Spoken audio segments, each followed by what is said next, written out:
खुलुमबाय लोगोफोर, दिनैनि गोदान रादाबाव नोंथांमोनखौ बरायबाय। नोंथांमोननि थाखाय गुसुं समनि गेजेराव लाबोबाय गोनांथार रादाब। अन्नानै रादाबखौ जोबजासे फारि नायलांदो। गिबि खौराङाव दङ, गोजाम पेन्सन खान्थिखौ फिन लाबोफिननो थाखाय खौरां मेल खालामदों। गोदान पेन्सन खान्थिखौ बोखारनानै गोजाम पेन्सन खान्थिखौ लाखिनो आरो गुबुन गुबुन दाबिखौ लानानै बाक्सा जिल्लानि मुसलपुर, तामुलपुर आरो सालबारि महकुमा गुदि फोरोंगिरि आफादनि धर्ना हाबाफारिखौ मुसलपुराव बानजायदों। धर्ना हाबाफारियाव दुलाराय भारतीय गुदि फोरोंगिरि संघनि सोद्रोमा सरस्वती राभा मुसाहारि आरो मुसलपुर महकुमा गुदि फोरोंगिरि आफादनि नेहाथारि खगेन्द्रनाथ सरनिया गोजाम पेन्सन खान्थिखौ लाखिनो सरकारखौ खावलायदों। क'क्राझार जिल्ला दुलाराय बर' फरायसा आफादनि सिङाव थानाय बनरगाव दख'रा दुलाराय बर' फरायसा आफादनि 39थि थान्दै जख'न्थाइखौ जामगुरि जोमै गेलेग्रा फोथाराव 22 आरो 24 दिसेम्बर 2020 खालाराव साननैनि हाबाफारिनि गेजेरजों खुंफुंनाय जायो। बे जख'न्थाइजों लोब्बा लाखिनानै खुंफुंनाय काबादि आरो बुलुर बादायलायनायनि जोबथा गेलेनाय बादायलायनायखौ क'क्राझार जिल्ला दुलाराय बर' फरायसा आफादनि गेलेमु नेहाथारि महिम बसुमतारी बिथाङा गावनि बिबुंथिनि गेजेरजों बेखेवना होयो। बिथांजों लोगोसे आलासि महरै बाहागो लायो क'क्राझार जिल्ला एबसुनि रांगिरि सोमावसार मुसाहारि आरो सुबुं फोनांजाब नेहाथारि हांगामा नार्जारि बिथांमोना। दानिया फैदो गुबुन मोनसे खौराङाव।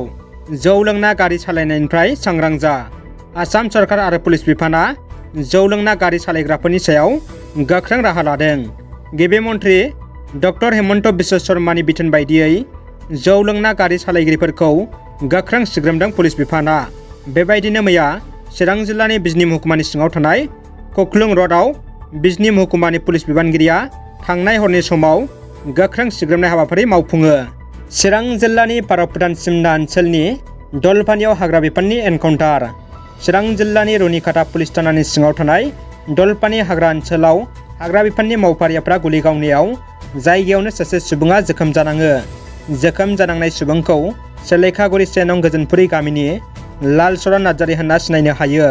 हाग्रा बिफाननि मावफारियाफोरनि गुलिजों जोखोम जानांनाय सुबुंखौ फाहामथायनि थाखाय काजलगावआव थानाय जोहोलाव सोमला बसुमतारी सिभिल देहा फाहामसालियाव थिसननाय जादोंमोनब्लाबो गोजौ फाहामथायनि थाखाय बरपेटा फाखरुद्दिन आली आहमेद मेडिकेल कलेज हस्पिटालसिम दैथायहरो होनना सावस्रि फाहामगिरिया मिथिहोदों।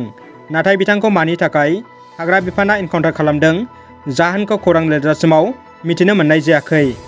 दानिया फैदो जोबथा खौराङाव। उदालगुरि जिल्लानि डिमाकुसियाव खुंगा 22थि कौरुखि आरो 8थि फमसे बड'लेण्ड ताइक्वान्ड' चेम्पियनशिपआ दिनैनिफ्राय जागायबाय। बड'लेण्ड ताइक्वान्ड' एस'सिएशननि बानजायनायाव आरो डिमाकुसि गेलेमु आफादनि हेफाजाबाव खुंगा 22थि बड'लेण्ड ताइक्वान्ड' चेम्पियनशिपआ दिनैनिफ्राय सानथामनि हाबाफारिनि गेजेरजों डिमाकुसि स्टेडियामाव जागायबाय। रादाबा एसेनोसै लोगोफोर। रादाबखौ जोबजासे नायनायनि थाखाय गासिनिसिमबो गोजोननाय बावहरबाय।